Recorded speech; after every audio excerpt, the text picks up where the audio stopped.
Hello, friends. We're back. It has been a long time since we've done one of these live streams. I walked into my studio to realize that I had unplugged everything. So we are running a little bit behind schedule. That's my fault. Sorry about that. But here we are, and we're doing it. And this is going to be an exciting one because this is the first time that we're trying a new format. We've got we've been running Learn with Jason now for a little over 400 episodes. And it occurred to me that we've been doing this in a way that is, it's two different shows for two different audiences. The first part of the show, we're talking about new tech, and it's short. It's basically a podcast, and it's good for people who are trying to kind of sample what's going on, figure out what's keep up, but don't necessarily have the time or the interest in going deep. And then the second half of the show is us going really deep. We're going to do the 0 to 1. We're going to pair program. We're sharing the screen. So what I'm going to do is I'm actually going to split this up into two shows. And so this is going to be our first effort at it. We're going to be releasing the first half of the show as a both video and audio podcast, titled TBD. You'll find out when we release it. And then we'll be doing the second half of the show as the traditional Learn with Jason, but we're going to jump right into the code in that show. So everybody ready? From the live standpoint, it's going to stay the same. You're still going to see We'll have the discussion up front. We're going to do the pair programming at the end. So if you watch live, not a lot changes. If you're watching later, the format's going to switch up a little bit and hopefully be a little more relevant to your interests. You're either going to be able to watch the discussion or the pair programming, or if you want to watch both, we hope you do that. So that being said, let's go ahead and jump into this new format. I am super excited today because we're going to be talking about a piece of tech that I have been having so much fun building with. It's a problem that I think a lot of people have, and sometimes figuring out how to solve it can really, it's traditionally been a whole department, right? You'll have like a DevOps team or a, like an infra team or all of these sort of like heavy back-end things to figure out how to orchestrate different services together. So at a high level, here's what I want to talk about today. And here's why I'm so excited about having our guest on. When you start plugging services together, right, you are going to be making API calls. You're going to be sending messages back and forth. You're going to be, maybe you're doing some real-time stuff. You need to be confident that when you send that message, it's going to get where it needs to go. And when you start stringing lots of services together, you're going to say somebody submits a form, and then that form needs to go to a database, but maybe it also needs to update your Slack channel. And maybe it also needs to, I don't know, send off a request to upload some assets from the form to your S3 buckets or wherever you keep your files. Maybe you're coordinating with your CMS to update somebody's user profile. All of these things have to happen in sequence, and they depend on each other. So what happens if, say, there's a blip in the network and your database call fails? How do you retry? How are you going to manage that? What are you doing about making sure that if the database is fine, but then the CMS call fails and you retry, you don't save a double entry in the database when you retry that function? This stuff is really, really hard, and it's really complicated if you don't have the right tools. And so I'm going to bring on my guest today, who's been thinking heavily about this space for a while now, and is going to talk a little bit about how we think about this, how we can solve this, and what he's been working on that'll help us solve it. So please welcome to the stage, Dan Farrelly. Dan, how you doing?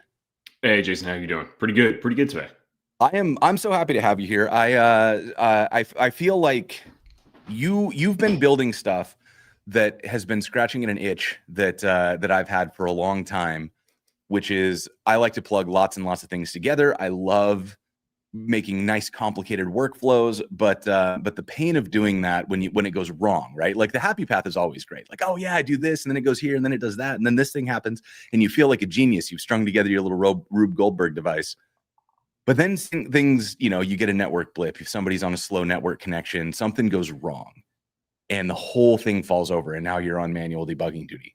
So I guess maybe first and foremost, let's talk a little bit about who you are and sort of your path to where you are today. Yeah, sure. No, I mean you teed up a lot of great stuff. So we're definitely vibing already on kind of where Ingest fits. But for me as context, before I started Ingest with my co-founder Tony, I worked as a CTO at a company called Buffer. It is a SaaS app for marketing teams to schedule analyze and respond to like social media posts, right? Um, so I was I basically like I started there actually as just a full stack engineer, and then kind of took on more responsibilities. Ended up kind of digging in from like the lowest level of the infrastructure all the way to the front end, thinking about systemizing all the bits, and eventually became the CTO there. And that was kind of my mission at that point, was to, kind of already back in say 2016, 2017, was thinking about, we were like a small team with a very small like infrastructure, friendly like group. And we were really thinking about like platform engineering back then. And, and I think like before maybe it had a term, not sure. Really, how do we enable our product engineers to do the best work? We had like a ton of great product engineers, and I always wanted to figure out how do we make them do their best thing and deliver great products. We were a product first company, obsessed with the user, always caring about the user experience. So I kind of brought that into like down the stack, being like, how can we spend disproportionate amount of time focusing on the product that we're building and not all the stuff below? So it was always about enablement, and that kind of like lined me up for where I was like thinking in my head, like what the next stages were of this problem. And then I happened to reconnect with Tony, my co-founder, after a few years, and we had kind of similar thoughts in the space. So that's a little bit about me. But yeah, I guess we started Inngest back in 2021, and kind of that was when we started digging in on the problem.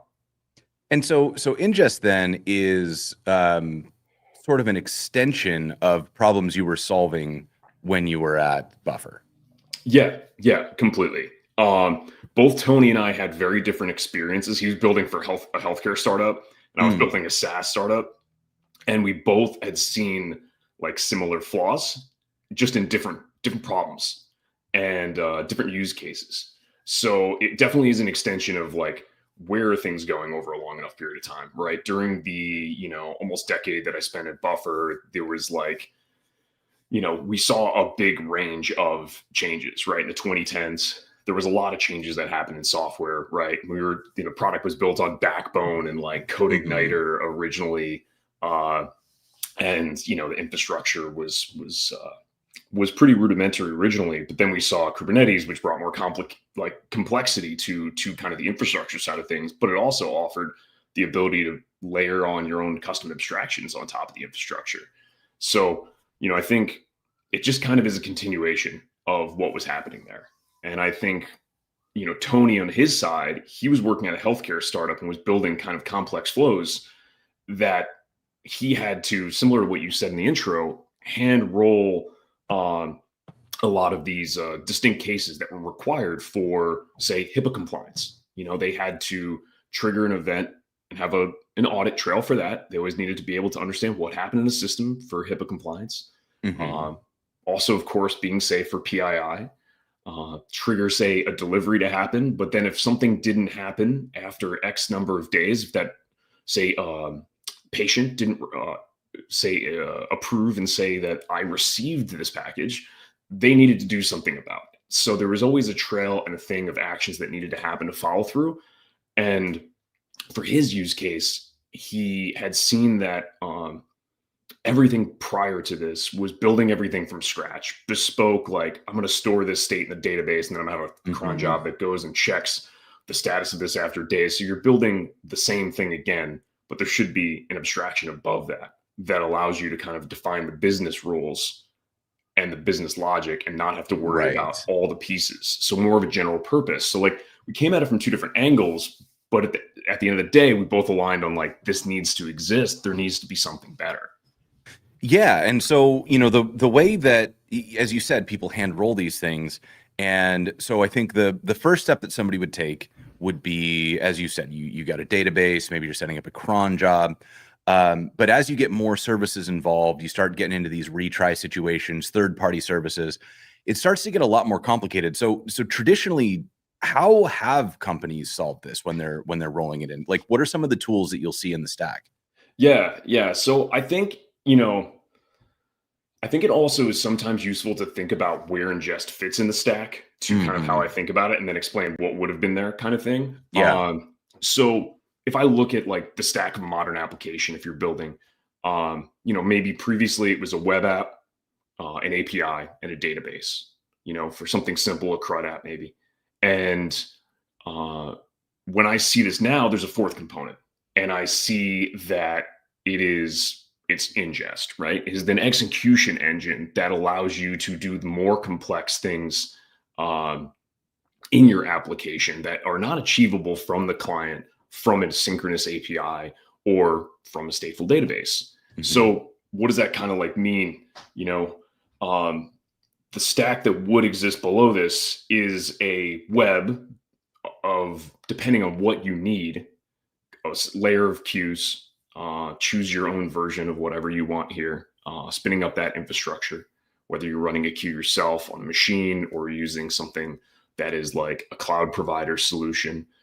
Then you're spinning up workers, and then you are defining the logic on that workers, right? How you pull for messages, how you then, as you mentioned, handle retries. What happens if this fails? Mm-hmm. And then from there, it is, say you have a complex flow, like the one that I described with Tony's previous company that he led, was, you have a queue that starts the first job, does some work. Then now you need to define a database schema to store state of where that job is. And then you have to define something that then updates that state later, or has a cron job now. And then you have another worker and another queue that says, I'm going to ping this and say, clean this thing up and do something else if this works. So now you have 2 queues, a cron job, 2 workers, some state in the database. And this is how people traditionally like build these systems. Mm-hmm. And, there's layers and layers and deep to the problem, but generally like you start there, and then the complexity just kind of snowballs. And then you spend half of your time trying to design the system, which can be honestly fun for some people, but also doesn't get you closer to like something that is usable. Right. So, I think you can get lost in there for months. Yeah. I mean, I think it sort of points to something that I talk about a lot, which is the idea of, when you're working at a company, you don't necessarily want to be engaging in hobbies. You want to be building things that are actively valuable mm-hmm. to the customer that you're trying to serve. And it is really fun to go on an internal tools, or a infrastructure rabbit hole and just see what you can build and see whether you can get something running. But generally speaking, that turns into a project that's pulling you away from shipping the things that a customer would pay for. Like, they will pay for stability, but they've asked for XYZ feature support.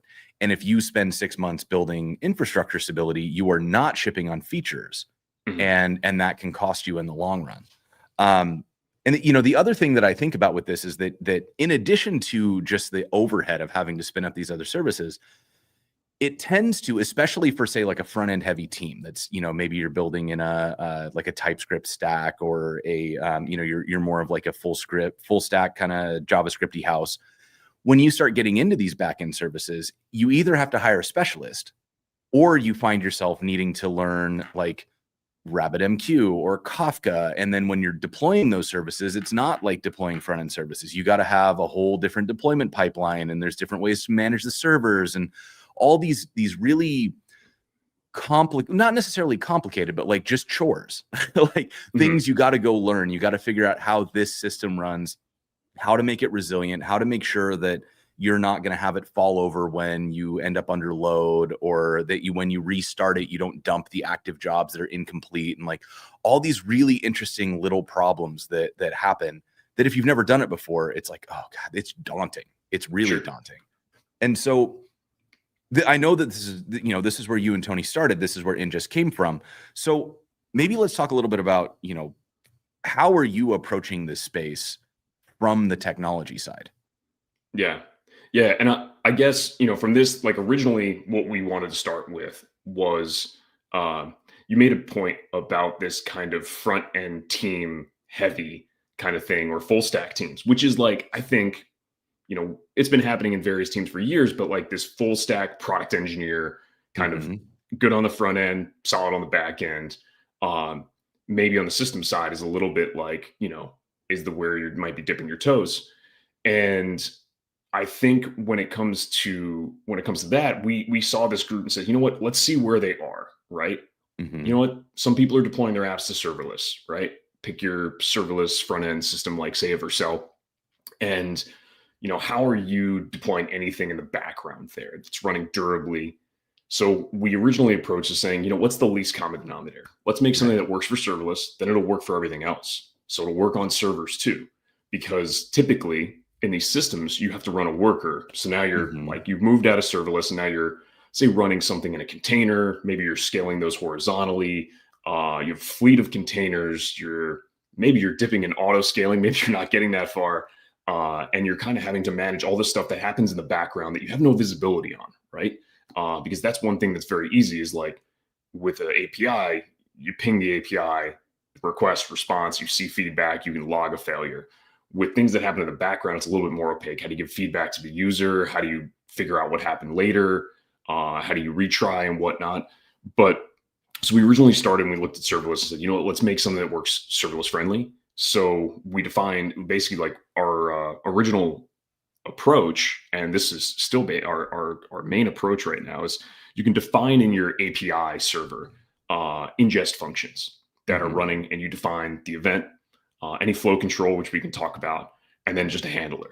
And maybe you break that function into multiple steps, turning into maybe a more complex workflow. Mhm. But you take that, you ship that on your API, you tell us where your server is. And ingest basically is the engine that handles everything from there. Well, Your application is I'm pause. I'm yeah, rolling. because I think like what's really interesting about this, and the thing that I think is important to specifically call out about a service like Ingest is that when you are a front end developer, you start putting together these workflows, and the first time that you do it, when you're early in your career, you'll create a function and you'll do everything inside of that one function, and then you start to learn how to break up each action into its own function so that you can separate the code, make it a little more reusable. Mhm. Then you start to realize that like certain functions could actually be put in the background, and so you start to think about maybe I can offload this to different places. Your application gets more complicated. Now you're talking to databases, you're talking to third-party services, you're talking to asset managers, you're talking to user systems and notification systems. Maybe you've got a logging system, and each of those things now is living inside of these little functions. But those functions then are now still kind of like on your system, so it's hard to background them. They become blocking. You've got a long running logging call, you're Mhm. adding 150 milliseconds for really no reason that the user cares about. And so then you start looking at offloading this to other places, which is where you start to hit these problems where you're like, okay, so in order to solve this, I need to go get a queue, or I need some kind of backend system, or whatever it is. And usually it gets daunting in that point. You don't want to do it. And the reason that I got so excited about services like Ingest is that when I looked at it, I was like, wait a minute. This is just like I already broke my functions into these composable pieces. So if I put them inside of these ingest steps, I'm done. And it just sort of works, right? And so what I think is so powerful about this is that yes, you have to start thinking about things as atomic steps. Um, I mean, I'm more or less like you're kind of building a state machine, right? Which when you, I saw David Korsheed is in the chat, and if you think about things in that way, it's okay, same input, same output, and if that's the case, you can start to orchestrate these things.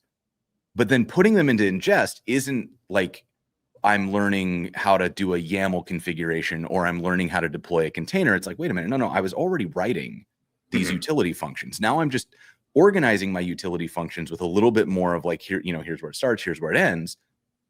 And I get all of this magic, right? And that was when I really got excited, because I realized just through my own like coding best practices, the things that other engineers have been encouraging me to do, the things that my peers are saying, hey, write cleaner code, here's some tips for doing that. It's like, oh, I'm pretty much already there. Like I don't have to learn a whole new system. I don't have to learn a new language, and I don't even have to learn a new deployment system. I just had to add a new serverless endpoint, and I was up and running with this whole queuing, retried, safe, multi-system orchestration. I was like, oh man, am I an ops engineer? Like, what? Yeah, and that's the goal, right? Is you don't need to you have those functions broken out. You're already in your code base. Instead of having to Mhm. like define a worker and then a new service and then like you're building Docker files now, you're in that kind of realm. Is you just drop it into your existing code base, right? And the less that you need to think about, the better. And that was when, you know, we were a team of 3 at that point, and we like built the first kind of like, what does this SDK look like? That was when we came up with the step.run primitive. And we were like, all right, you know, you could make some higher level abstraction that adds more complexity or this and that, or really over define it. Like you said, is like starting to get in the YAML of all these like custom DSLs and whatnot and different frameworks that you might see. But what's simple is like, there's steps in a workflow. You wrap it in step.run. It runs, encapsulates your logic that runs. And that's our like the lower level building block. And that's like all you really need to know. And what's great about that is like, typically, okay, you're just going to push something in the background. But as you run these complex things, you mentioned at the top about more often than not, we're building complex applications rather than a decade ago, which maybe had less integrations. You're building CRUD apps, more that might be more fully contained. Everything is intertwined. And of course, everything today is hitting an LLM at some point.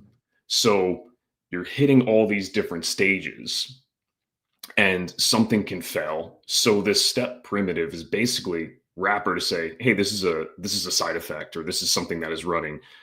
Execute this. When it's done, never execute it again. We talked about idempotency earlier too. You alluded to it.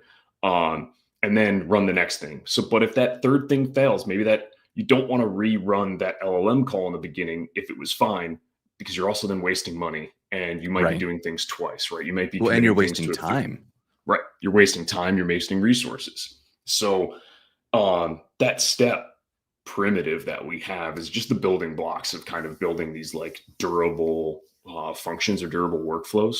And I think that is like, hey, okay, I can just import my function here and just use it, just wrap it in a step, and I get this. And that's that. And of course, we expanded it in different ways for different types of primitives, but that's the foundation of what you're talking about. And I think here's the piece where the light bulb really went on for me. As I'm writing my applications, I'm already writing a utility function that is like save to database. And then I've wrapped up the logic for how I save to a database inside that function. And then I return back the new user object or the new record. Then I'm going to take that and I'm going to say, send a notification to Discord that thing happened, right? So I'm going to enter that new record. I'm going to drop that into the thing. And so I was already breaking up all of these things into these atomic steps where I expect one input, one output. So by all I had to do to adopt ingest was say step.run and then put that function inside of that step. And then when my database call succeeds, but the call to Discord fails, I don't have to do a try catch. I don't have to write logic for exponential back off. I don't have to, double check that the database record is there before I move on to second step. I just know that ingest has already done that for me. And I'm able to then say, do this workflow. And it's like, I already did this workflow, but step 1 is done, but step 2 is not. Let me skip step 1, take the output from step 1, drop that into step 2. And okay, that time it succeeded. Your workflow is done. Congratulations. I just get a dashboard that shows me like, hey, your thing is done. That's the other thing that I think is really cool about this is that one of the things that's really hard about debugging these complex workflows is that you have all of these steps. And when something goes wrong, it's not always immediately clear where the thing went wrong. And this is something that I think, again, when I saw this, I was like, oh my God, I'm so glad I don't have to roll any of these things myself, because you just have a nice little UI in ingest where I can see here's the run that's happening. And here's each of the steps. Okay, this is the step that failed. Let me click on it. Okay, here's the error message that came out of that step. Here's the input that went into that step. Now I can just kind of go in and debug that one function that failed, as opposed to trying to figure out like, okay, let me console log here, console log here, oh, here's where it's wrong. It's these little things that just make you more effective. And that would be really hard. Again, like if you're repeating that database call every time you debug, that's a really potentially destructive thing to be doing if you're trying to debug production data. And okay, now you got to pull a copy over to the development database so that you can run it safely without like polluting the production data. It takes a ton of time. Whereas in ingest, you can just look at it and say, oh yeah, that record's in. We see that succeeded. So we don't have to worry about that. It's this next step that failed because the return value changed shape from the database. And now it's, causing our second step to fail. Oh, we can fix that. No problem. Right. It just sort of made my life easier as somebody trying to orchestrate these things, because you just get this super high visibility at a very granular level, like a step-by-step level. Is that the sort of thing that when you were building it, was that like a thing one, or was that like a, oh, well, I guess the way we did this made that kind of easy? No, I mean, it was, we we had a lot planned early on, and we kind of looked at we took a step back of like, all right, we built these systems. What do you need to operate them, right? What do you need to run them? What do you need to debug them? And the model definitely did make that easier, right? Every step sends like commit something to our system, and we have that record. We also have like when it fails, we log that. So we get this observability for free, basically, when you run, with Ingest. And if you rewind to where people might have been prior to Ingest, using something like Ingest, it's like maybe you're dumping logs to a server, maybe you're piping them somewhere and you are parsing them, maybe you're giving everything a job ID. You're really good at structuring your logs. You're still now in the land of parsing logs, or manually tracking job state in a database, which is like then like what you're kind of building your own system. Or maybe you were instrumenting with some sort of observability tool, right? Like a Datadog, which then means like you still need to figure out how you're doing this, what you're logging, what that bill looks like. It shouldn't just be like that. It should just, you should just be able to get it right out of the system, right? It should be clear. And I think one of the key things that you mentioned is in that case is when you're debugging something and you see a failure, it could be an isolated case, which is great, which then you say, all right, we can fix something over here in the Ingest dashboard, because we know your code and where it's running and what happened. We can rerun. You can just click it right in the UI. It's like, you know what, this is not a problem anymore. I fixed this. Click rerun, everything's fixed, everything's good. But often what also happens is like you're deploying a bug, or there's something that changed in a library, and let's say 10,000 jobs fail in a short period of time, depending on your scale. Maybe it's 1,000.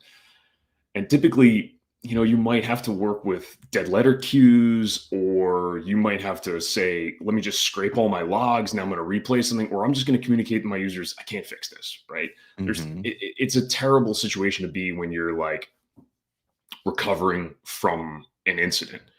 But with Ingest, because we know the job status for each thing and we save the inputs for each, one of the things that we have built in is recovery tools. You could say, all right, give me these, between these times, I want to replay all of these functions that failed because I fixed the bug, I tested it out in production, it's there. Or also ways where you can copy payloads and send them to your local environment and run the function and step through everything locally on your machine to kind of debug, like you said. So, these types of things, like to be able to build these recovery tools, whether you're bulk canceling, you're pausing a function while you fix something and then unpausing it and letting everything rip, or you're replaying everything bulk, you need like the actual system itself, we believe, needs to be aware of this and have this data.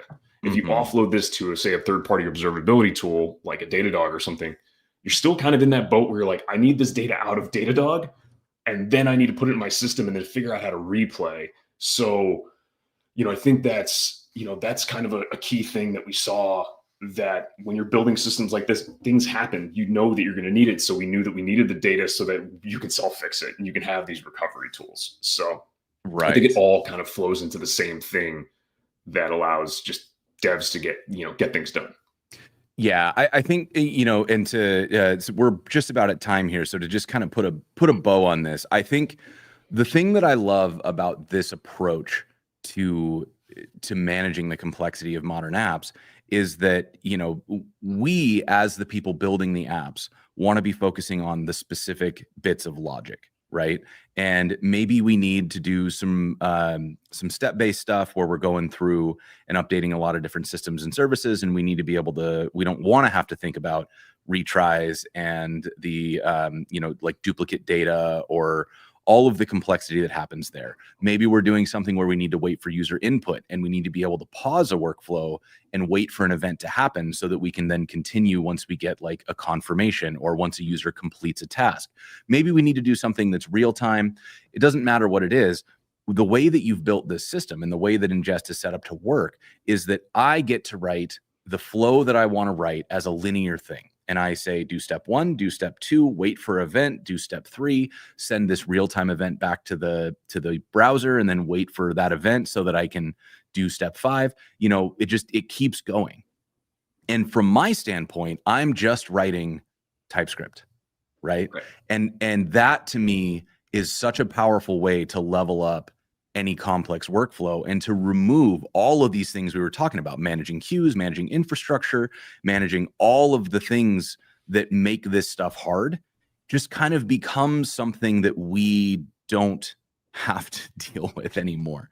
And to me, that's about the best way, especially, I'm running, I use Inngest on Code TV, and there's no way I would have the ability to build these backend systems. I'm one developer. And I've never built those kinds of things before. If you told me I needed to set up a Kafka queue, I would just add a footer on my site that says, hey, stuff breaks sometimes. Just try it again if it doesn't work, right? Like, I'm not setting up RabbitMQ. I'm sorry. And so I think that to me gets me really excited about what's possible with this stuff. And so, as we get to the end of our time here, Dan, is there anything you want to end with before we switch over?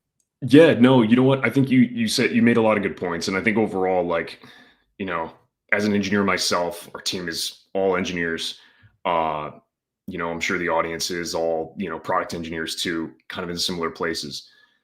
It's hard to build applications these days. Everything is getting way more complex. And of course now, everything has the demand of bring in AI into every product. So, we didn't set out to build the product for AI. Mm-hmm. But I think one of the things is that, like, the demand to move faster is real, right? The demand to be able to, like, I need to ship something that is really cool, right? You can build so much faster now on the code level, but what about the infrastructure? Claude Code doesn't help with that, at least yet. But when it comes to this, is like, we believe that, what we want to do is enable all the engineers like yourself or teams that are heavily product engineering to do more and ship better products. Because like, with AI, it's hard to have a real moat when you're building products these days. So how do you iterate faster, build great products, for your users? That's what they care about, right? So, and how can you do it without less headaches and less, like, getting caught in the weeds with all these things that aren't actually moving your business forward and may actually cost you longer, time to maintain long term, more headaches. So, when it comes to this, is, I think, I see Inngest as the companion to that stack, like I mentioned earlier, right? You got your API, your database, your web app, you got Inngest, and you can build anything. So, this is, I think, where we're at. And, the system that we've built is generic too. You run it on any different cloud, from Vercel to a server, and any language, right? We support TypeScript, Python, Go, and got more on the go, Java as well. So it's generic. It can work on anything. So we have a lot of polyglot teams that are working together with multiple languages, all within the Inngest system, and it's making things a lot simpler for folks. So that's what I kind of leave people with. I think that's a great thing to leave people with. If you want to learn more about Inngest, go check out inngest.com. It's INNGEST.com. Dan Farrelly, thank you for spending some time with us today. And just a reminder to everybody, we are going to do the pair programming part. We're splitting into 2 formats, which is why I'm, like, ending things right now. So just stick with us for a second. All right. So let me switch us over into the pair programming mode here. Actually, just for the sake of ease, I'm going to do a little outro tag here. If you enjoyed this podcast, make sure you go ahead and subscribe, add it to your podcatcher of choice. You can listen to us on Spotify, on YouTube, wherever you get your podcasts, and make sure you tune in for more episodes just like this. If you want to see the pair programming session, head over to the codetv.dev website and search for Learn with Jason. The Dan Farrelly and Inngest episode will be up there soon. Okay, let's do some pair programming. I'm going to. That's the wrong button. We're gonna present. I'm gonna share my screen. We're gonna get the entire screen in here. And okay, so let's get the view that I like up, which is this one here.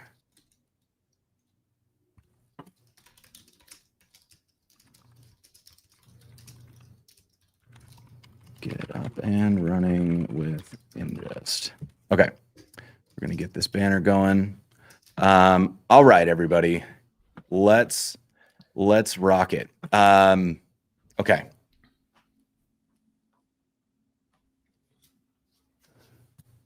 Hello, everyone, and welcome to another episode of Learn with Jason. Today on the show, we are going to be learning how to get set up and running with Inngest. And to teach us is CTO and co-founder Dan Farrelly. Dan, thank you so much for joining us. Thanks for having me, Jason. So let's talk for just one quick minute about what Inngest is, and then I want to get up and running as fast as possible. So can you give us the 2-sentence overview? Yeah. Inngest is basically an execution engine that allows you to auto scale queues, monitor these runs that are happening in the background, replay errors without touching any infrastructure. It says on the screen right there. But that's basically it. We allow you to run basically asynchronous workflows in the background without thinking about getting caught in the weeds of infrastructure and drop our SDK into any application stack that you have. So love it. That's as brief as I can make it. No, that's perfect. So let me close this one out. I'm going to open up a new window over here. And if I want to get started, what's the first thing that I should do? Let me get one over here and one over here. Yeah. I think the first thing, let's figure out it all depends what stack you're using, right? If you're TypeScript, we have different SDKs for different languages. Let's assume TypeScript for the shell. It'll be TypeScript, and typically speaking, I'm gonna jump in with Astro by default, if that's okay. That's great. All Inngest requires is basically some sort of server that you have running, right? So let's start with that. So Astro has APIs or actions that you can use. So if we start with a fresh Astro project, we can kind of start there, or an existing one. That's fine too if you have something. Yeah, let's just make a new one. I'm gonna npm create Astro at latest, and we're gonna call this Inngest Astro. Awesome. And then we'll just get a nice blank project going, so that'll give us full capabilities here. Sweet. And of course, while you were doing this, you'd go to our docs, right? Our docs have quick starts. They have resources. We have example projects on GitHub that you could also peruse to be like, did I configure the files? Did I set them up right? Or did I set them up in a nice way? But basically, yes, we got your server running. And the first thing that you do is install our SDK. So let's just prove that we got it. So there we go. There's our site. So I'm going to stop that server now, and we want to npm install Inngest with 2 N's. Inngest with 2 N's. Any other packages we'll need for this? Maybe we'll get to real time, so we could hit a space and do @ingest/realtime. We'll see if we can get there in the pair programming, and that should be it right now. We'll also separately run. We can use npx or the Inngest dev server, but we'll get to that in a minute. But yeah, so let's start here and just kind of dive into the code now that we have the SDK. All right, so we got the SDK, we got our site. I guess we don't really need the site running yet, so let's just open up this here. We'll just close this and do this one, and let's maximize. So we've got our baseline Astro site. There's nothing in it at all, cool. And then you can see we've got nothing going on. So in order to create our file here, what files do we need to get Inngest running? Right. So basically, there's 3 components that you'll be creating when you start installing Inngest. You'll create a client, which is basically just a wrapper for you to create functions and send events, which we'll get to. So we'll need usually what I recommend is someone creates an Inngest directory or call it workflows directory, but we can go with an Inngest directory. Yeah, make it nice and easy to find. And then I would create just basically a client.ts file. Okay. Really, to create a client, you just import Inngest. Oh, nice. We're getting some autocomplete here. And yeah, that is the right code right there. And basically all this does is you define an app, and you can every Inngest system can have different apps. So basically that is like, I have a server or a group of servers running over here doing similar Mhm. work. You may have 20 different ones of these depending on the complexity in your system. But since we just have one server and one application, this is great. We have, you can also like specify some arguments and different things here, but this is all you really need to get started in local development. Okay, So now, great. so now we have this. We want to create our first function.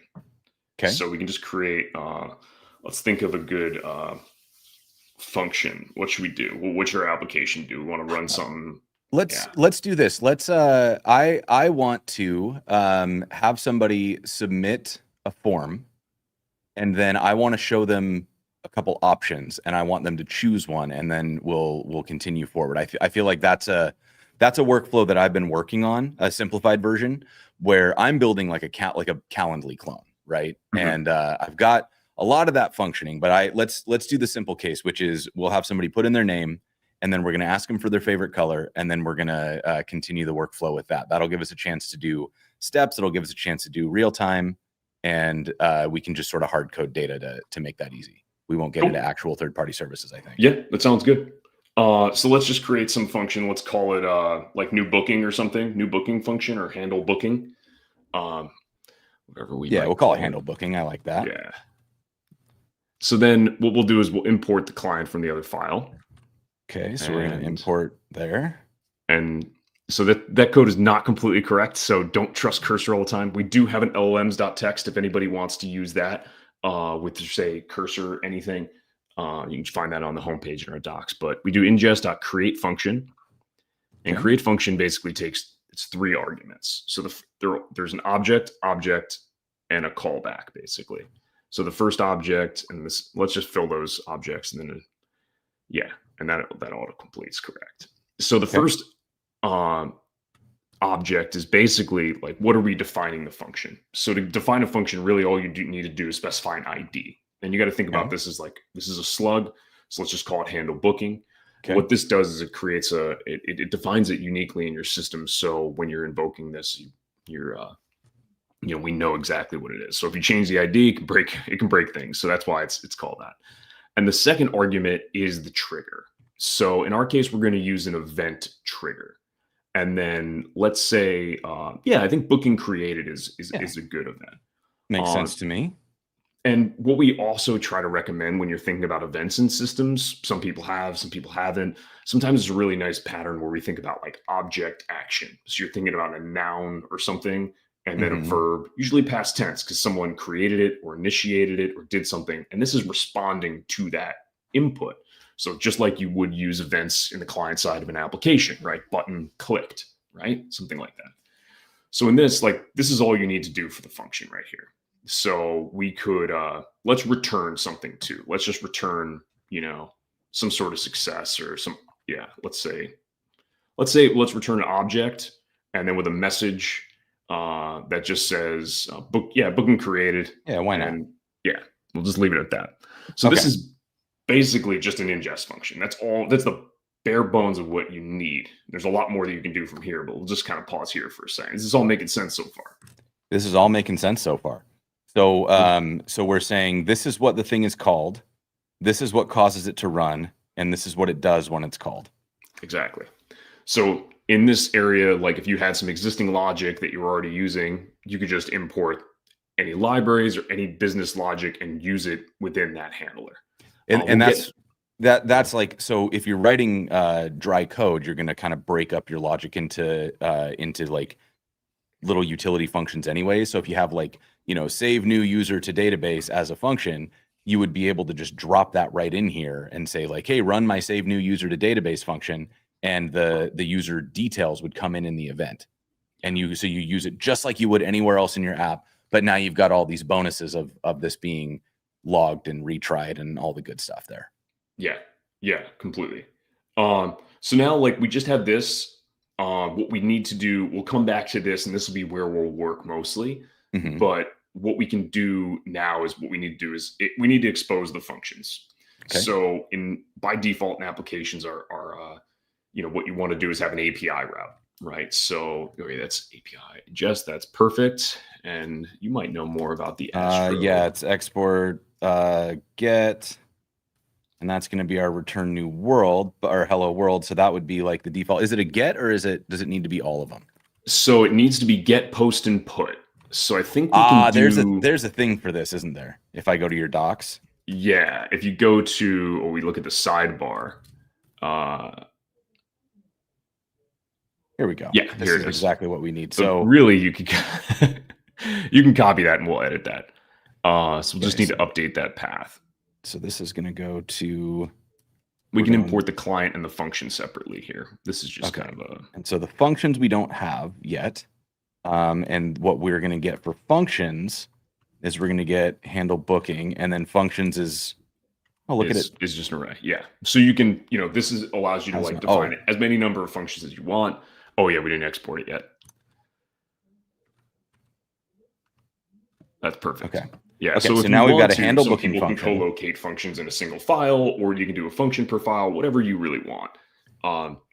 So this is it. And what this serve does is important. So what this does is it creates a on your app /API/ingest, and this uses our SDK to basically act as a handler for that endpoint. You might see, if folks are familiar with, say, GraphQL, there's a single /GQL endpoint maybe in your application that handles mutations and all that stuff. And you define, it's kind of similar to that. And what this does is it allows Inngest to communicate with your application securely and basically tell it the work to perform. What do I need to do? So this allows us to, one, look at what functions I have. And when something happens, we can tell your system to run to execute those functions. Got it. Basic level. Okay, cool. So this is running. So the thing that would make me a little nervous about this is like debugging. Do I have to go set up like a whole production instance, or how do I actually run this to make sure that it's working?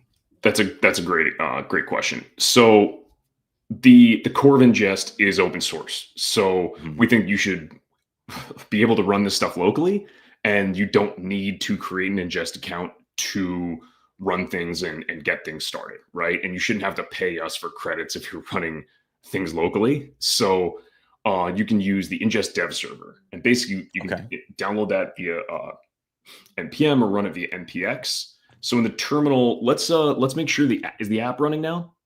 Let me get it running. Okay, npm run dev. App is running.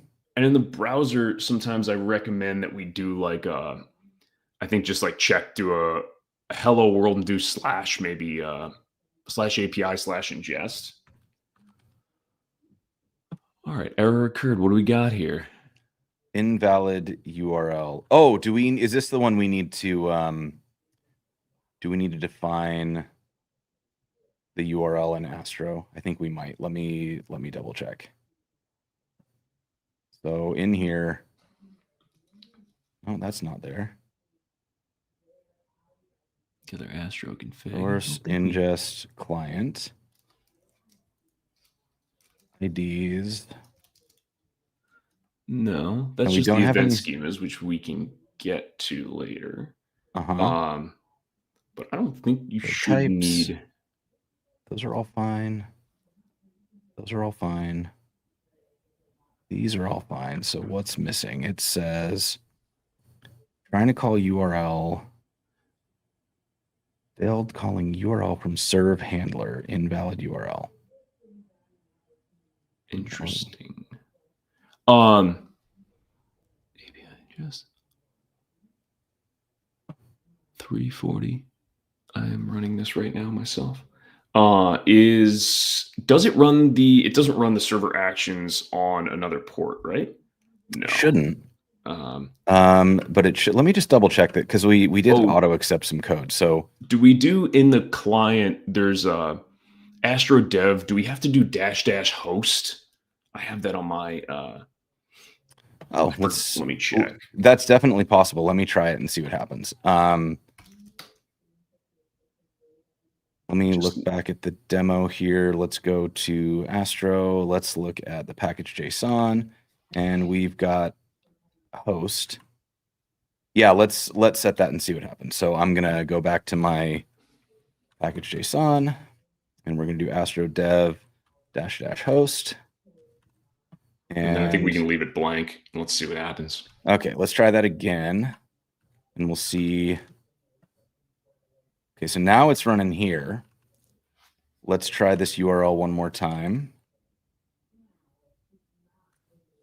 Does it need to be no go? Doesn't work. Not liking that, but let me see if it's the where's that URL? Maybe it needs to be the network one.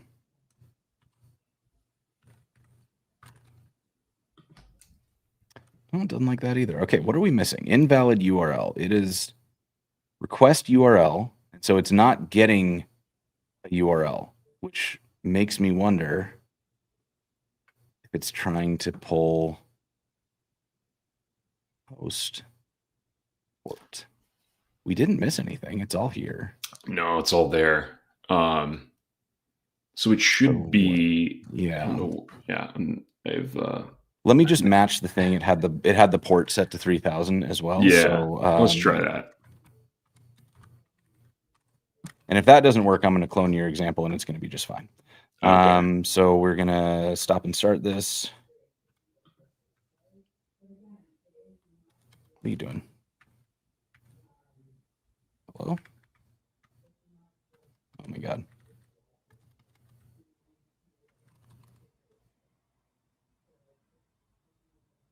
Okay. So now, localhost 3000 API. And it still doesn't like that URL. What are you missing? What have we done? Yeah, I'm running. Yeah. I'm running basically the same thing on my machine. And it's working? Yeah, I'm running Astro 512 instead of 513, but I'll upgrade Astro at 5.13. npm. Let's see if it's. That would be super weird, but let me now that we've got everything in, we're gonna npm install. Done. It didn't update anything. Okay, so that's all fine. What on earth are we missing here? Because I'm literally running this on another project and it's just fine. Yeah. ID event. Is it? What if it's just that it's trying to read something out of the? Let me just try this.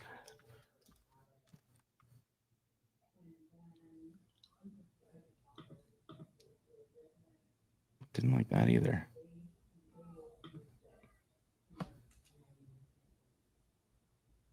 Just create function. Here. This returns a promise, so that's async. These should all be fine. If we return it empty, does it maybe? That's fine. It should be also work.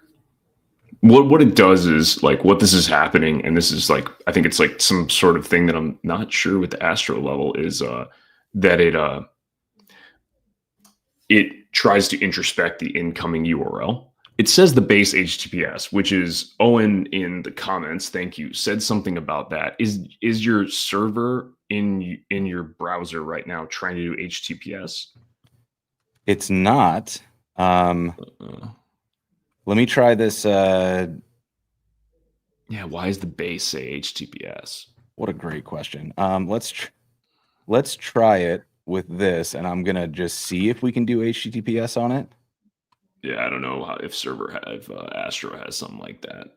No, it's not. No, it's not gonna do it. Oh. You gonna do it? Okay. Well, if this doesn't work, we're gonna do a do-over because this stuff is too cool to die on me not being able to figure out why this server's not running. If you curl the endpoint, does it do anything different?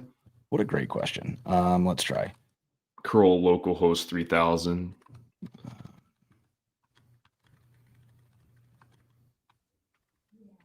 API ingest. Type error. Just a straight up type error. That's not great. Type module. This is a Vite error. Something's going weird. Well, I guess this is what's coming through. It's like, yeah. Is there anything that's like trying to load it in a server or? It really shouldn't. I can't. Like not a client thing or anything. That's loading. Let me get just really quickly. Let me stand up another API endpoint. And I'm just going to have this.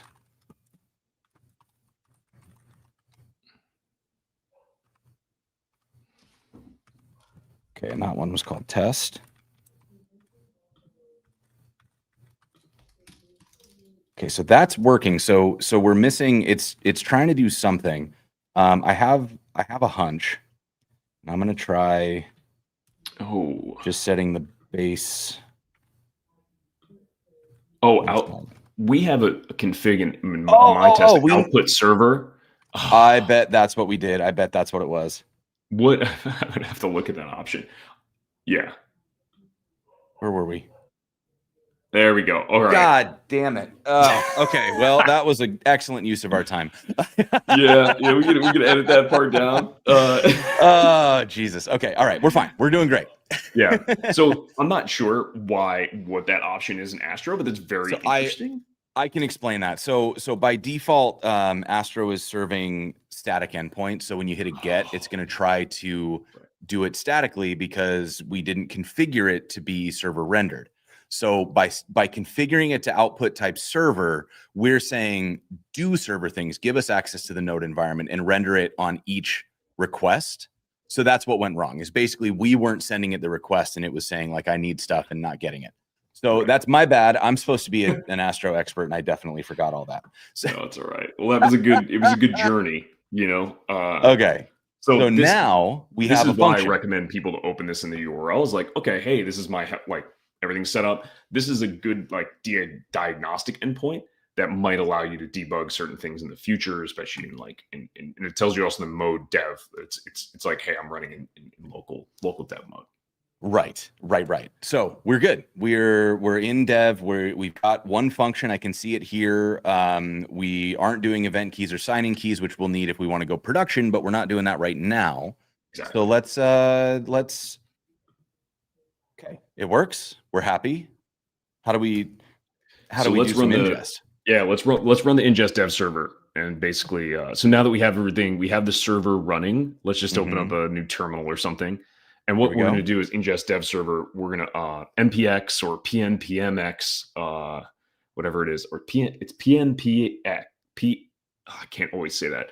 And then just type in ingest-cli at latest. And then what we're going to do is run the dev command. And we're going to pass an argument, a -u, which basically says ping this local URL. And now we're going to do our ingest route, which will be at this point HTTP localhost 3000. I think we're running on now, and /API/ingest. Just hit enter. And if you have it, it will install the latest. And I did something wrong. Oh, pnpm DLX. That's what it is. That's my bad. No, that's all right. I always forget what hey, come on, bro. You can always run you know npx. What? I'm going to run npx because I don't remember what the actual command is here, and I don't want to debug that. So here we go. And what we recommend the latest, because you always get the latest version that we release. And then that now you can command click and open up localhost 8288. And this is running basically ingest on your machine. This is your own sandbox. Everything's running. And now let's click over at the apps tab. Okay, so this is basically when we specify that URL, we say, where is my app running? That's all ingest needs to know. So it looks at your route and it sends basically an introspection request that says, what are the functions in this app? What are their configurations? And we can see all the different things. So if you click on view functions also, or the functions tab, either way, this will allow you to see kind of what's what is configured. Okay. So, sorry, did you want me to actually click something? Oh yeah, click on the view functions. View functions, got it. And it'll jump over to and what we're going to do is just like run it. So you can view your configuration by clicking it or just invoke it. So let's put that, whatever data we want to put in there, we can edit that and just say hello world, or what might our booking data be? Yeah, we'll just right now, let's just say name. And we'll just pass in start there. Cool. That'll be a good starting point. So this is going to throw in our data. And now you can, sorry. So we've got our handle booking here. Here's our run. So this is what's kind of cool, right? We have our like we can see the events that run, and you can see like what ran, and then these are the actual things happening. So when I click this, I can see a bunch of extra stuff, but the things I'm curious about, it's my app, it's the function I expected to call, and then it shows what the input was, and we can see down here our data. And then there's like ingest data that comes through as well. So I'm looking at this. This is my data. And then the output is the message that we hard coded. Yeah. So Neat. that that is, that is everything's running in the background, right? And you can test things and debug things. So often, we've been in situations where you need to procedurally do 3 things in the UI just to test your function, say, or test something. So what this allows you to do is like, change like you're doing right now. And exactly. This is one of my absolute favorite things. So watch, I'm going to save this. I'm going to come out here and I'm just going to click rerun. And now it's up here. And watch. We didn't have to go re-trigger the thing. We just get to use our function again and do the stuff that we wanted to do with it. From a debugging standpoint, I have never been happier than when I discovered that was possible. Like it just makes your life so much easier because like the flow, right? When you're not using something like this, is you write a form, you want to process that form, and so you go, you write it, you write your handler logic, you fill out the form, you submit it, and then you go look at the output. It's broken. Okay, so you fix it. You go back, you have to fill out the form again, and then you have to resubmit it, and then you have to go look at the output. And now you can just make a fix, re-trigger, and it's as if you submitted the form again, but you don't have to go back and do that, right? So it's these little tiny upgrades in your debugging workflow that just save you a few seconds at a time, but oh my goodness, it is delightful. And yeah, I love to hear your experience there. What we could do, which could be fun, is like we could just throw an error in the code. Let's do it to see what it looks like. So in our function, we'll do the same thing. We'll just throw an error. You can get fancy with it if you want to do like math.random or something like that. But let's do a test right now, and we can show. And so like this is something that might typically happen in your server. You're not. And then let's do the same thing. Yeah. Rerunning it. You'll see that it's running, and you see that it's making attempts to run it, and there's the error. So, and as we watch this, there's an exponential back off, which I think you hinted at before. So there's it will retry the function again, and now we have multiple attempts, and it will kind of space those out in case there was, say, a networking blip, right? And it'll have back off. So it will continue to try, and you will see the logged errors. If you theoretically actually change tabs and remove the error and save, let's see if we can do it fast enough. We'll just comment that out, save it. And so as it backs off, there'll be more time in between this and the next one. And it might take 60 seconds or something. And then ideally it succeeds. And also, there we go. Attempt 3 or attempt 2, 0, there's 0 indexed. And then we can see that it worked. So this kind of shows you what you'd get in production as well in terms of individual reliability and retries out of the box. And if you also said, hey, you know what? I know this code's not going to run, but I don't know how to fix it. You can hit the cancel button and just be like, all right, I'm just going to chill. I'm going to go figure out what the error is. And then I'm going to go back and rerun. But that also is sometimes I challenge myself to be like, can I fix the bug fast enough? Right. So, yeah. Well, and then we have control too, I believe, if we wanted to say like only retry this, like I can come down here and say retries, and I can also can I describe the back off and stuff? No, we have a standard back off strategy right now. Okay. So we don't allow you yet to completely customize it, but you specify the number. So if you don't want to do it, you can, kind of control what you want to do. Yeah. So like if you're running an LLM thing, if you try it twice, like you don't want to sit there and just burn tokens for 50 retries, right? So yeah, lots of lots of configuration there. And then we've also got these other things that we're not going to be able to get into today, where you can do cool stuff like running things concurrently, or having a handler that you call on failure, or all these really cool things. Yeah. Okay. So now the next thing I'd love to do, if you don't mind, is I want to add another step. Mhm. So I kind of want to like trigger a real workflow here. I want to run a workflow where when we submit, we're going to grab the name, and then I want to show something to the user. I'd love to get like hey, what's your favorite color? And then make it a 2-step process. Yeah, that sounds good. So what we could do here is on the handler arguments, you have event right there in that destructured handler arguments on line 11. There's also the step object is also returned here. And this has a few different things. But at the basic level, we can add a step.run and then let's see, what would it do first? What might we do is check availability or something like that if you were running a booking,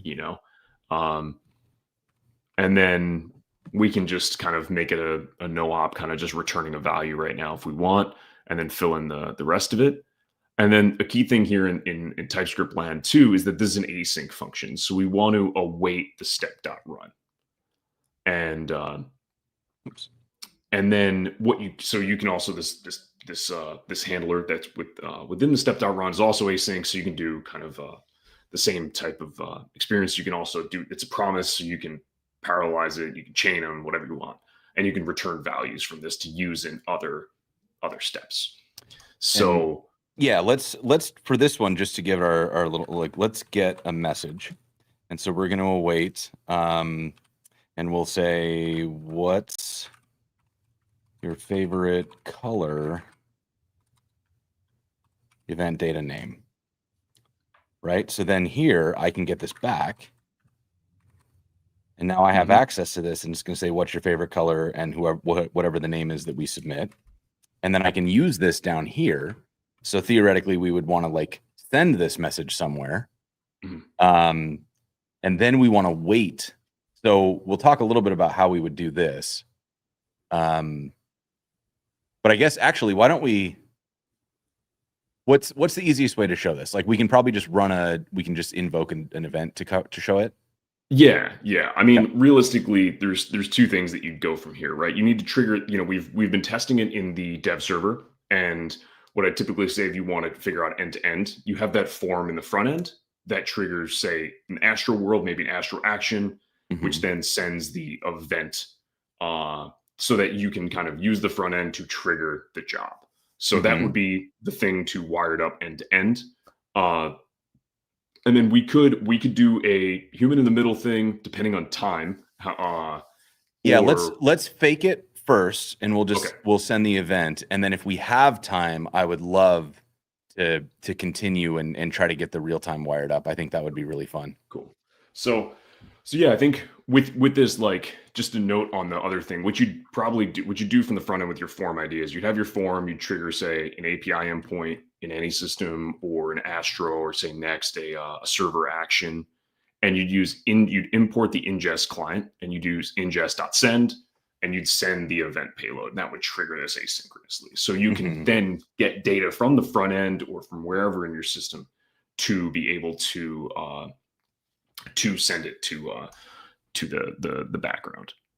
So we do something here. We'd get like our action, and then we would be able to do like a label for name, and then we get our input type name, and we're going to submit that. And so this would then go to our action, which I think we can put together pretty quickly. Here's go actions.index.ts, and then this is going to be, I'm just going to go grab an Astro action really quickly, and maybe I'll get it, caught my typo for me.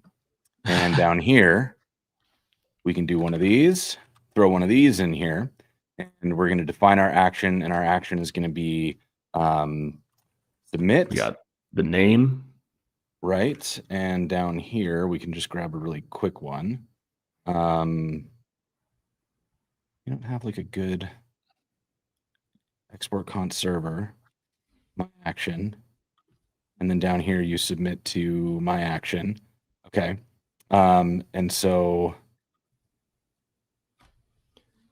the define action. Where's define action? Show me validating form data. Here's what I want. Oh, accept form. Perfect. So I want to accept a form. Oh, whoops. We're going to call this one submit. Okay. So we have a submit, and the only thing it's going to accept is a name. And that's not an email, so we'll just dump that. We get rid of that, and that's all it is. And so then down here, we're going to get the name.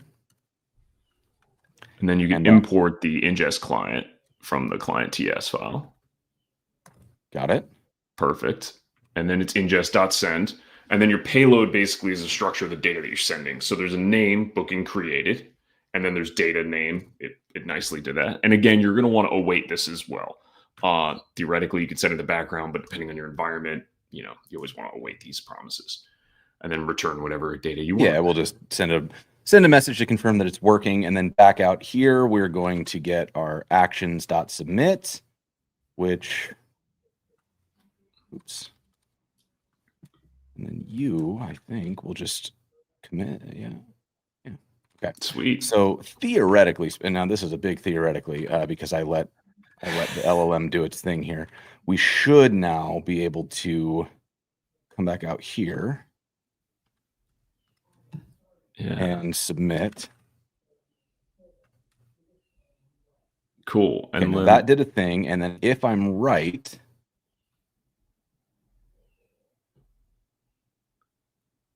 it didn't do it, and it didn't do it because I missed something. What did I miss?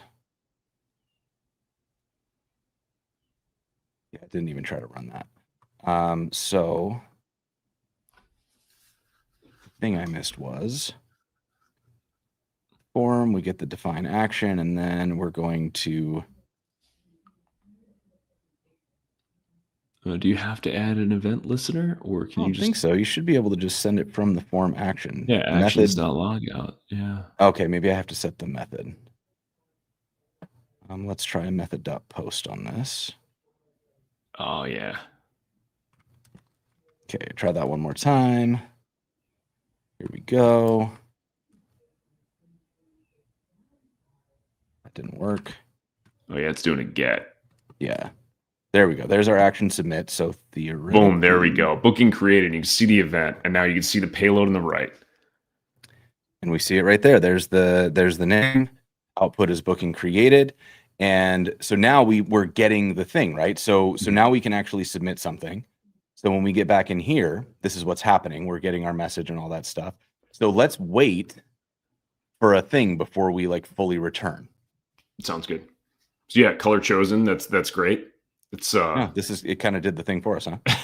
And the timeout, we want to use the configuration for this. So basically, wait for event, what it does is it pauses your function as is. And because the state is held by ingest, your code doesn't have to keep running. It just basically tells ingest this function went to sleep, stop doing anything, and it tells us when to call the function back and continue from that point. So we can call it like color chosen, and timeout can be 1 minute. You can specify different things. Let's just give ourselves a little bit more time and do 1 hour, like 1H. And you can type different things. Yeah, 1H is fine. So also what this allows you to do, and then we can return, say, booking created, and let's throw the color in here too. Can I type? I cannot. Jeez. You know what? There. Perfect. And so we can do the nullish coalescing operator, because what happens is with this is color, if there's a timeout, it will be null, right? Because every function, you don't want to run it in perpetuity forever.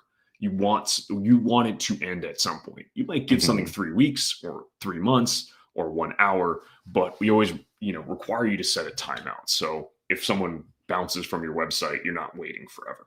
So and then this is great. With another way to do this too, we could set up a if color. Exactly. Yeah. So it's then we can return this. Exactly.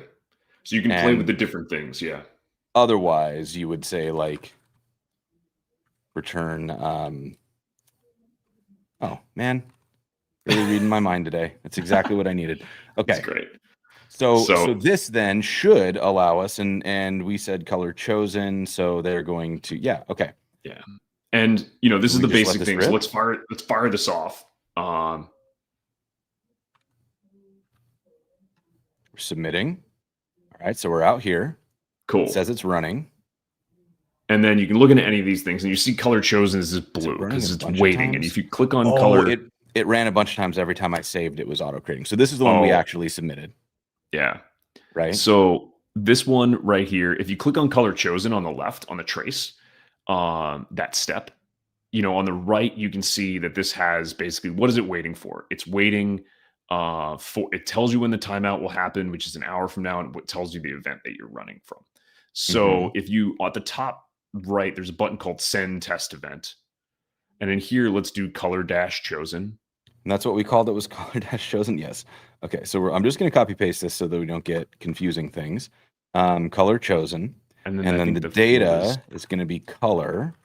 And this is JSON. So you're right. Sorry. No, that's cool. That's why we have syntax highlighting and stuff. And what's your favorite color, Dan? Green. Greenhouse, green car. Okay, so now if I send this, what we should see happen immediately is all of these are going to complete. So here we go. Boom. And then now, click on that same step. There you go. Are you kidding me? Like you know how freaking hard this would be if you didn't have a tool like this? Like you'd have to like save it in the database. You'd have to be like listening for thing. You'd have to make sure that it returned like an event ID that you are attaching to this particular thing. Like there's so many things that would have to happen for this to work. And the fact that we were able to just sort of like flip this through and it worked. And now obviously there are things that we would still have to do, because if me and Dan are both filling out the form at the same time, we would end up having to make sure that it's tied to like our current user instances and, those sorts of things. But still, geez, that is cool. Like that's so cool. So yeah, when you specify those arguments in the wait for event, you can check this out in the docs. There's a whole page on this for anyone who's watching. You can specify an if parameter. And basically, this allows you to define like a string expression that we evaluate, and we have to optimize on our system because we're handling like millions of events simultaneously that are trying to match in near real time. So we have like, you can do event.data name is equal to actually you'd put in, let's see, async async.data name is equal to and you can put in JSON here. But what you'd really want to do is make sure that you could use we'd use this one, a template kind of thing, and you could use a parameter from your event payload. Ideally, you have a user ID on both sides of things, right? So you'd be like event.data.user ID is equal to async.data.user ID. And async is this function that comes in later. This event that comes in asynchronously after the fact. It just has a prefix. But again, this is all in the wait for event docs. So that allows you to kind of make sure that you're not resuming something for somebody else's work. And you can make this, whatever you want. You can compound things too, to say it's this user and I want it to be this booking task ID or something if you wanted to. So yeah, so very cool stuff. Like, do we want to attempt to get anything else done? I know we're running a little short on time here. Yeah. I don't have a hard stop in 5. I could flow a little bit if you want, or I think we could. Do you think if we had like 10 to 15, we could do real time? I think so. Super lightweight. Let's take a swing. And then just a quick note to Maggie, the captioner. I know that you're on until 11. If you need to bounce early, that's okay. So let's do this. So what we'd end up doing, right? And maybe we could set the stage for real time, is if you're creating this interactive human in the loop flow, and anybody who's like messing around with AI agents, this is kind of a pattern of like, hey, AI suggests to do something. Do you want to do it? Okay. We need to pause the execution before continuing. So you can kind of do the same thing, just like you did with what's your color. So to get started, real time is just is just a little tiny package that we've already installed, fortunately. Which to get started, let's go to the client file and let's import. We're going to do import real time. Is that right? It's going to be real time, lowercase r, middleware.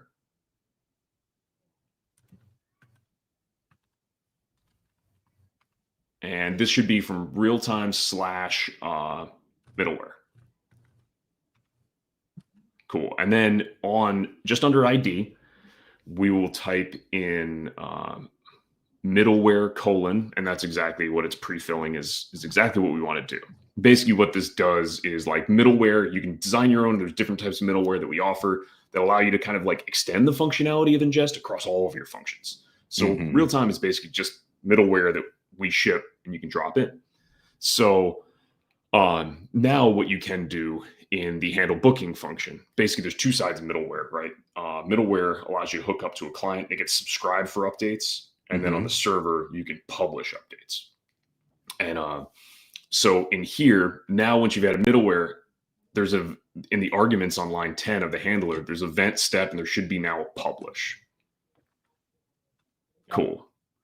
All right. So now, let's publish an event here and do, I think we're await publish. And at the super basic level, there's cool type safe handlers if you're curious in our docs, but let's go simple. It's an object and the object has a channel, different properties. And let's do, and then there's a topic and there's data. So the data is the actual stuff that you want to send to the client. Channels are basically how you can divide things and segment by, say, users or tenants or different types of things. So, hey, this user is just going to authenticate for user ID 1, 2, 3, 4, 5. So maybe we can even hard code that right now. You would do things in the parameter, just let's say user ABC or user 1, 2, 3, 4, 5, whatever you want. Happy with that. And then topic, let's say, let's just say, what should we call it? Messages, questions? Questions works for me. So, and then the message here, message. That's perfect. So you're sending it right to the client. So that's the server side component of this. And now I think we need to go into the Astro, the view. Yeah. So maybe let's add another like DOM element underneath this, under the form. Just like, let's just put a div with an ID, and you might know more Astro than me. So good with this for sure. And then I think what we want to do is write some JavaScript here. Okay. And then what we have here is we'll import subscribe from the @ingest /realtime package. Come on, buddy. Import subscribe from the ingest real-time. There we go. And then let's just, we're going to go fast. So let's just do, we're going to do await subscribe here. So we'll do await subscribe, and then we're going to specify the channel and the topics. So let's do the channel. And so user ABC. Glad you remember what I said. And then the channel, the other thing is questions, right? Topics. And this can be multiple. Yeah. So we'll just listen to one topic. You might have, hey, this part of the UI is listen to questions. This one, listen to real-time progress updates as I'm say transcoding some asset, processing data. And then now from here, we can just, let's chuck this into a constant, like a const stream equals await subscribe. And then, so now we have this thing that will just keep adding chunks basically to it. So let's make a for loop because this might have a lot of chunks. So for like say const, let's call it chunk of stream. And then just in that stream. Yeah. And then I don't know why are you unhappy? Did I forget to use for await? We need to do for await. I forgot about all this great helper stuff. It's so much easier these days. Yeah, it is. Jeez. Makes me feel old. And then so then what we'll do maybe is just like we'll chuck whatever the output is into the message, just to prove like kind of what it is. So let me grab the element out here. Const L is going to be document dot get element by ID. That is going to be our message, and we can L dot text content equals And chunk, then, or do we want to append? so we can do either. But we do probably chunk would be the full data object, which we have chunk.message. And again, there's all like awesome typing stuff that you can find in our docs on this. So it's like you get all the type safety front end to back end. But we don't need to do that right now. So this should be chunk.msg maybe. Oh yeah, L might be Chunk dot data dot MSG. oh no, yes, you are correct. Chunk.data.msg. And then if they yell at us, it's because what do they think that L might? Oh yeah, you already did that. They thought that this might be, so I just cast it as an Wonderful. element because I know it's Perfect. there. So theoretically this works. Theoretically, this works, and I'll give Let's some try it. caveats after this. Let's just give it a shot. Let's run the. I don't want to do that. We're gonna. Oops. Gonna get rid of that. Hit the button. Oh, and it's already sending it through, so it is working.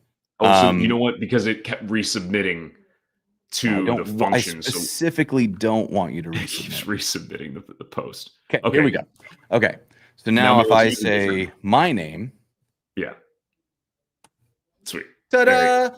So then the next thing that we would do is we would grab that real-time input and create a new form, and then you would be able to actually choose a color. But since we're out of time, I think we'll leave that as an exercise for the reader because it would really just be the exact same thing. You would, in your actions file here, you would be adding a new handler that's like, hey, spend a, I don't know, a color selector, and then you would just send ingest.send color chosen, and then that would be it, right? So really, really nice to work with. Dan, I'm a big fan. I use it on Code TV. I think that it's just a great tool. So for folks who want to go further, we've got the docs somewhere down here. I've lost them, so let me open them up again. I'm going to send people to the Inngest docs. Is there anywhere else that you want people to go if they're getting started? We have a Discord community, which is also linked at the top. You see the little Discord there. So you can also just go to ingest.com/Discord. There you go. And realistically, the best way to get started is if you're an Astro, you can kind of go through the quick start, or you can go look on our GitHub repo and see all the source from an Astro setup. And then you can learn about these different things and kind of go through the docs. So if you're not using Astro, there's Next kind of quick start. There's Express. And basically, if you learn one, you can move to the other. It's all the stuff that we learned. The only Astro specific stuff was in the client and the what is called that serve, which is the same in basically every framework, as you can see here on the screen. Yeah, I mean it's good stuff. There's a lot to like in here. I'm going to throw people to your LinkedIn. Is there somewhere else that you want people to go if they follow what you have to say? No. Honestly, we love feedback. We love people to ask questions in Discord. We have our Twitter. You can mention me. I'm at DJ Farrelly, just like the same LinkedIn. And that's really it. And if anybody's interested in real time, like we just have some brand new docs for that. And we'll be continuing to work on like building out more examples and different frameworks so that we can you can kind of do this. There's some things as you go to production, best practices and stuff that you can do so you can keep things secure and type safe and everything. But that's all in our documentation that you can find. Yeah, I mean, this was so much fun. I hope that y'all are inspired to go out and try some of this stuff. It is really, really cool to see this working. And it's just so much fun to build these complex workflows, knowing that you don't have to manage all the plumbing that keeps them safe and functional and retriable. So that was I think about an hour of ingest. I feel pretty good about that. I am really excited to go get this real-time stuff running in the Code TV workflow. I've already got some ideas in flight. I'm going to go get this plugged in, and we are going to see a lot of fun stuff coming out. Dan, thank you again for spending some time with us. Thank you to everybody watching for being part of the show. We'll see you next time. Thanks, Jason.